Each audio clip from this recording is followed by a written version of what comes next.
जहरीले cough syrup का मामला सुप्रीम कोर्ट पहुंचा। जनहित याचिका दाखिल, अरसे में सीबीआई जांच की मांग। जानलेवा कफ सिरप को लेकर तमिलनाडु सरकार की रिपोर्ट में बड़ा खुलासा। कफ सिरप बनाने में 350 से ज्यादा खामियां पकड़ी गई। अनदेखी के बीच कंपनी में बनाया जा रहा था सिरप। रिपोर्ट के मुताबिक कंपनी के पास स्किल्ड मैन पावर, मशीनरी की थी कमी, फैसिलिटी और उपकरणों की भी कमी थी। सिरप में प्रोपलीन ग्लाइकोल और थाइलीन ग्लाइकोल मिला। कंपनी ने 50 किलो प्रोपलीन अवैध तरीके से खरीदा। दार्जिलिंग में बारिश और लैंडस्लाइड से मृतकों की संख्या बढ़कर 28 हुई। कई मकान ध्वस्त, तनिष्क को भारी नुकसान। बंगाल के मेदिनीपुर में भी बाढ़ ने लोगों की मुसीबत बढ़ाई। भारी बारिश की वजह से शीलावती नदी उफान पर, आसपास के इलाके में बाढ़ में डूबे। बंगाल के जलपाईगुड़ी में बीजेपी डेलीगेशन पर हमला। बीजेपी सांसद खगेन मुर्मू गंभीर रूप से घायल। बाढ़ प्रभावित इलाके के दौरे पर गई थी बीजेपी की टीम। बीजेपी विधायक शंकर घोष भी हमले में घायल। जलपाईगुड़ी का नागरकटा बाढ़ से बुरी तरह है प्रभावित। हमले को बीजेपी नेता सुधांशु त्रिवेदी ने दुर्भाग्यपूर्ण बताया। कहा, इंडिया अलायंस की चुप्पी खतरनाक है। जम्मू कश्मीर के अनंतनाग में भारी बारिश के बाद कई जगहों पर जलभराव, लोगों की परेशानी बढ़ी, यातायात प्रभावित। जम्मू कश्मीर के चत्तरगला दर्रे पर हुई सीजन की पहली बर्फबारी। नजारा हुआ बेहद खूबसूरत। बर्फबारी का आनंद लेते नजर आए सैलानी। जम्मू कश्मीर के सोनमर्ग में जबरदस्त बर्फबारी। बर्फ की सफेद चादर में लिपटे पहाड़। नजारा हुआ दिलकश। सड़कों पर बर्फ की मोटी चादर बिछी। कुपवाड़ा में भी भीषण बर्फबारी। सड़कों पर बर्फ की मोटी परत बिछी। वहीं ट्रैफिक हुआ बाधित। शोपियां की बर्फबारी से सड़कों पर बिछी बर्फ की सफेद चादर। ट्रैफिक बुरी तरह से बाधित। गाड़ियों की कतार लगी। जेसीबी से बर्फ हटाने का काम जारी। हिमाचल के लाहौल स्पीति में बर्फबारी बनी मुसीबत। कई सड़कें बाधित। मनाली लेह मार्ग पर कई गाड़ियां फंसी। दारचा में करीब 200 वाहन फंसे। लद्दाख के करगिल में भी बर्फबारी। पहाड़ों और पेड़ों ने ओढ़ी सफेद चादर। नजारा दिखा खूबसूरत। बर्फबारी के चलते बद्रीनाथ में भी तापमान में गिरावट। तेज सर्द हवाओं और बर्फबारी के बीच श्रद्धालुओं ने किए दर्शन। दिल्ली में लगातार बारिश से मौसम हुआ सुहाना। आज भी बारिश का येलो अलर्ट। न्यूनतम तापमान 21 डिग्री सेल्सियस रहने का अनुमान। बिहार एनडीए में सीट शेयरिंग को लेकर फंसा पेच। आज चिराग पासवान से मिलेंगे धर्मेंद्र प्रधान। 35 सीटों की डिमांड कर रहे हैं चिराग पासवान। बिहार एनडीए में जेडीयू को 108, बीजेपी को 107 और चिराग पासवान की पार्टी को मिल सकती है 22 सीट। मांझी के हम और उपेंद्र कुशवाहा के आरएलएम को मिल सकती है 3-3 सीटें।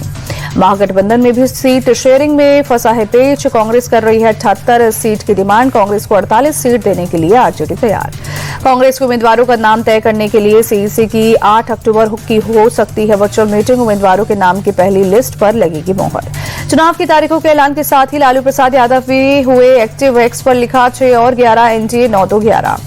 नीतीश कुमार पर तंज कसते हुए तेजस्वी बोले, हमें गिड़गिड़ाने वाला मुख्यमंत्री नहीं, शेर की तरह दहाड़ने वाला मुख्यमंत्री चाहिए। तेजस्वी के साथ इस बार हम हर बिहारी मुख्यमंत्री होगा। संजय राउत का पीएम मोदी पर आरोप। कहा, बिहार में चुनाव से पहले महिलाओं के बैंक खातों में पैसा ट्रांसफर करना, वोट खरीदने की कोशिश। महाराष्ट्र में लाइट की बहन योजना के माध्यम से भी ऐसा ही किया। दरभंगा की रैली में ओवैसी का बड़ा बयान। बिहार में सभी जाति ने अपना नेता बनाया, सिर्फ बिहार में मुसलमानों ने अपना नेता नहीं बनाया।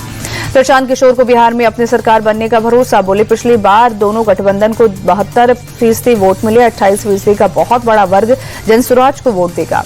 बिहार की लोक गायिका मैथिली ठाकुर की विधानसभा चुनाव लड़ने की संभावना। बीजेपी नेता विनोद तावड़े और नित्यानंद राय के साथ मुलाकात की बात लगाई जा रही है अटकलें।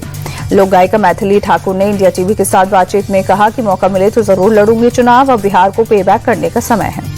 पत्नी ज्योति के हंगामे पर पवन सिंह ने जब बताई हैरान करने वाली बात। कहा, उनकी पत्नी चुनाव लड़ना चाहती है और मुझसे टिकट दिलवाने की जिद कर रही है। ये मेरे वश में नहीं है। सोशल मीडिया पर पोस्ट में पवन सिंह ने लिखा, पुलिस बुलाने का आरोप गलत है। अपने घर पर उन्हें सम्मान के साथ बुलाया था और 1.5 घंटे तक बातचीत की। पीएम मोदी ने गुजरात सीएम पद की शपथ लेने की तस्वीरें सोशल मीडिया पर साझा की। लिखा, आज ही के दिन पहली बार सीएम बना था। भारत के लोगों के प्रति कृतज्ञता। पीएम मोदी ने कहा, देश सेवा के 25वें वर्ष में प्रवेश कर रहा हूं। राष्ट्र की सेवा करना मेरे लिए सर्वोच्च सम्मान। यूपी में आम आदमी पार्टी के डेलीगेशन को रोका गया। बरेली जाने वाले नेता हाउस अरेस्ट किए गए। प्रशासन ने बरेली नहीं जाने का दिया नोटिस।